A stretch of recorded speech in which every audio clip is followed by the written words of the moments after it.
What is good, guys? It's Rey-Jay back with another video, and in this one I'm going to be talking about the one and only SPY, the Nasdaq, the QQQs, and the indices, break down what the charts are telling us about them and why tomorrow is going to be a very interesting day as SPY is at a very pivotal support level. Now, before I break anything down about why tomorrow is going to be so big, as we have so much big data coming out, how this could affect the markets and some levels you have to watch for, I do have to mention a couple of things before starting.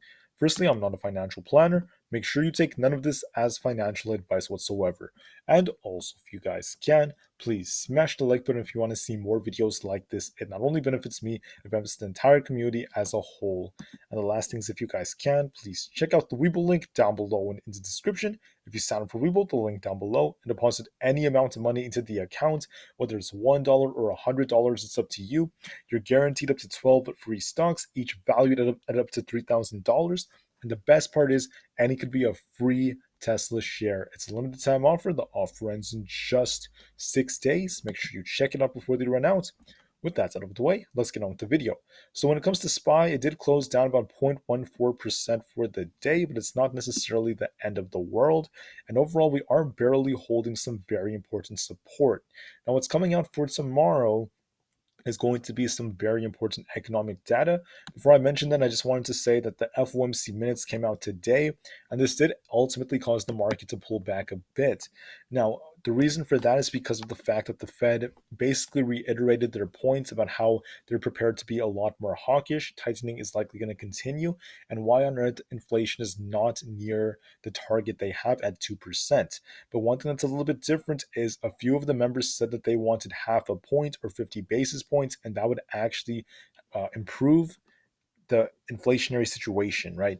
Now, in my opinion, the market was not pricing this in, and this is actually uh, scaring the markets to some degree.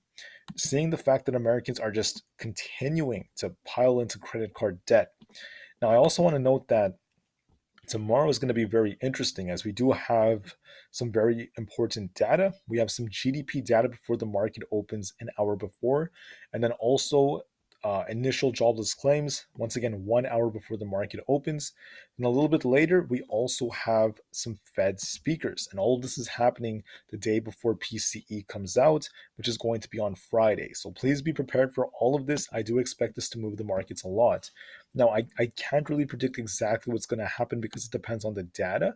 But if the data does get a nice push up on SPY, the major resistance is around this 401 area. We need to try to break that. If we could break 401, the resistance at like 402 is not as strong or significant, and 404 becomes the next major level.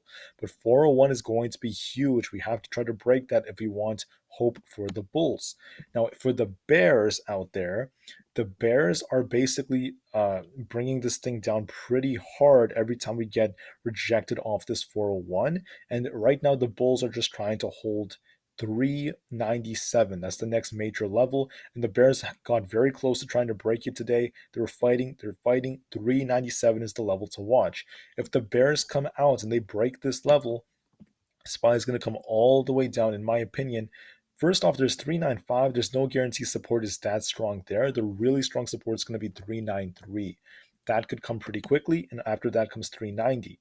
And that's also going to be, if it does happen tomorrow, the 393s happens to be where the descending, broadening wedge previous resistance, which is now going to become support, happens to be.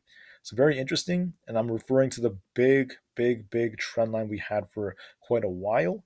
That's basically this one right here. Let me just show you that for 1 second. This one right over here. See the trend line that's been holding up the market for quite a while? Hold on 1 second. What just happened? All right, right there. This major trend line right here, the one that's been holding up this market, we could see a big retest of this trend line. If we do, it's going to likely try to bounce off of it, but I don't think it's going to be that strong of a bounce, right? If we do fall into this wedge again, it's going to scare lots of investors. So we have to be very careful around this area. It could increase capitulation. But for tomorrow, it's very hard to predict exactly how this is going to go. I did mention to you guys that 294 is a very important level, and you could see right now Triple Q is trying to hold that up. But now this zone right here, which is previous this was a previous demand zone, is now going to become resistance if we do get a push up on the triple Q. So now this 298 area is going to become resistance alongside 300 and 304 if we do push up. If we come down, the next major level is about 290 followed by 287. Now, which one do I think is going to dictate the QQQ? The good thing is Nvidia had its earnings and it was more in the positive side. Nvidia is popping because of it. So I do believe this could actually help the market to some degree. We might see the triple Q try to get a nice push up in the beginning of the day. We may even try to get to closer to about 300 and maybe reject off of that over the next couple of days. But I don't expect it to be too huge because the bigger trend, when you zoom out, is still bearish. And it looks to me like this thing is slowly going to come all the way down to the 290s and 280s and lower than that as time goes on. On the VIX, there are two possibilities. All right. This thing is either going to come all the way down to fill this gap it formed on the hourly time frame, come all the way down, then bounce, or it's just going to keep going. It's got to be one of those two. This tells me the market's either going to get a bit of a rebound, maybe tomorrow, and then start to tank as the VIX bounces, or we don't get the rebound and the VIX ends up taking off because the market keeps falling. It's got to be one of those two, right? I want to make that as clear as possible for everyone. It has to be one of those two. We should be prepared for anything. As for Tesla, the big dog Tesla, she's holding up pretty well. She's up almost 2%. She got above 200. She's fighting to hold that 200 level. What else is interesting is how she bounced off 192. That was actually a little surprising because she does tend to bounce around the 193 to 194 zone a lot more often. And in my opinion, Tesla might try to see a bullish continuation for some time, but it depends heavily on the data. Really depends on the data. If Tesla comes down, watch 193. If she breaks below 200, 193 to 194 is some major support. And then we also have 189 to 187. That's another very important level.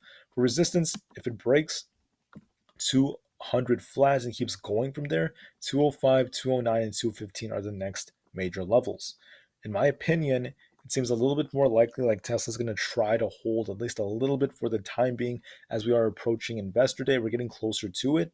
And I do believe it's going to make a big move after that, possibly to the downside because of buy the rumors, sell the news. But that once again depends on what's announced.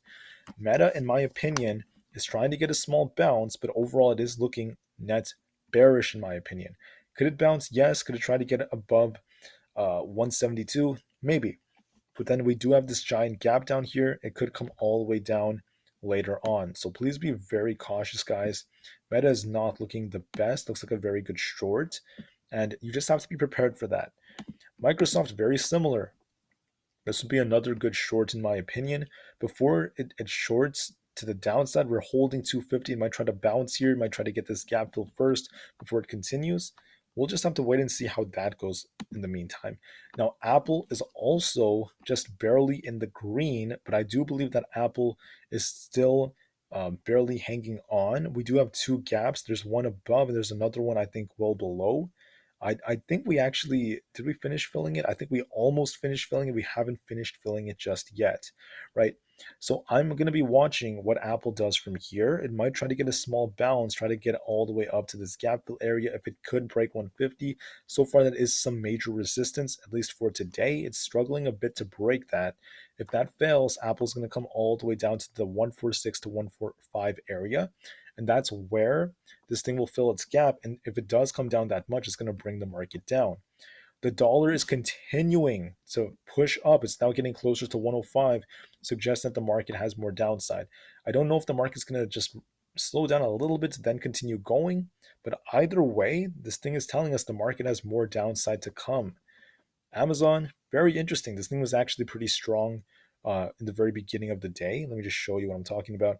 We were very strong in the beginning, then we slowed down as time went on. Got a nice push up to this 97 area, slowed down from there. The major support is around that 94 zone. If it breaks below 94, I'm going to be watching 90. For resistance, the major resistance right now is at around 97. Above that, we also have 98. Then we have 100. So very important resistance levels to watch for on Amazon. And with that said, that's basically what I have for this video. The 10-year Treasury yield is coming down a bit, but overall it's still trying to hold the gap support. I don't know if it's going to come down to fill this gap. If it does do that, the market could have a small rally to the upside, just a small one, maybe nothing too massive, before another continuation to the downside as the trend is continuing. Just to clarify, okay, there's a chance the yield comes down to fill the gap and then it continues going up, or it just keeps going up. If it keeps going up, the market's going to remain bearish.